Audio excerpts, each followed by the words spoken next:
রূপালিস beautiful গার্ডেনে আজকে যে গাছটা শেয়ার করছি পিস লিলি। প্রত্যেকের ছাদ বাগানে পিস লিলি থাকা প্রয়োজন। আমার ছাদ বাগানে পিস লিলি গাছটাকে কীভাবে পরিচর্যা করেছি সেটাই আজকে ভিডিওতে তোমাদেরকে বলবো। তো প্রথমেই ফুলগুলো দেখে নাও, খুব সুন্দর সাদা কালার, আর সত্যি দেখলে মনটা শান্ত হয়ে যায়।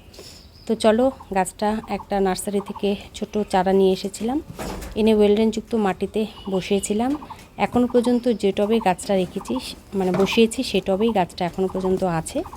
তো একটা গাছ থেকে দেখো অনেকগুলো কিন্তু চারপাশে শাখা বেরিয়ে অনেক ঝোপালো হয়ে গেছে গাছটা। চাইলে আমি ইচ্ছা করলে এখান থেকে একটা দুটো চারা বের করে নিয়ে অন্য টবে বসিয়ে গাছটাকে বৃদ্ধি করতে পারি। তো এটাই হচ্ছে পিস লিলি বৈশিষ্ট্য। একটা ছাদে নিয়ে আসলে এই একটা চারা থেকে কিন্তু অনেকগুলো গাছ তৈরি করে নেওয়া যাবে। প্রথমত গাছটা একদম ছায়াযুক্ত জায়গায় রাখতে হবে। গাছটা কিন্তু একদম সূর্যের রোদ পছন্দ করে না।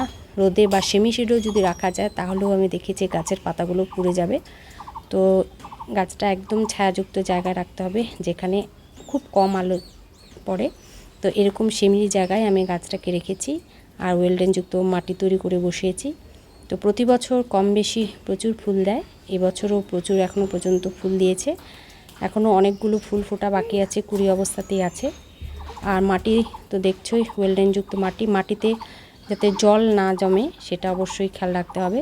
আর অনেক ঝোপালো হয়ে গেছে একটা গাছ থেকেই। তো সাইড থেকে নিয়ে আবার নতুন টবে বসালে গাছ তৈরি হয়ে যাবে। তো টবের মাটিতে জল জমলে কিন্তু গাছের গোড়া নষ্ট হয়ে যাবে।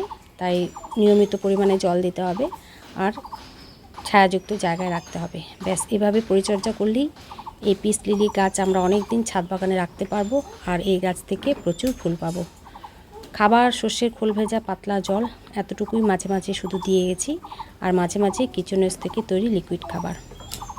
তো এই পরিচর্যা করেই প্রত্যেক বছর প্রচুর ফুল পাই। এবছরও প্রচুর ফুল পেয়েছি, আর ফুলগুলো দেখতে অসাধারণ সুন্দর, খুব সুন্দর।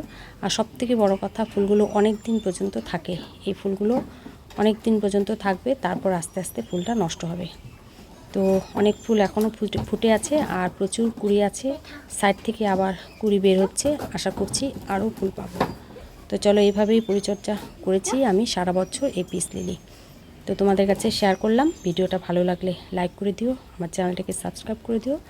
দেখা হবে তোমাদের সাথে আমার ছাদ বাগানের আরও নতুন কোনো গাছ নিয়ে। সবাই ভালো থেকো, সুস্থ থেকো, টাটা। ভিডিওটা ভালো লাগলে অবশ্যই একটা লাইক করে দিও।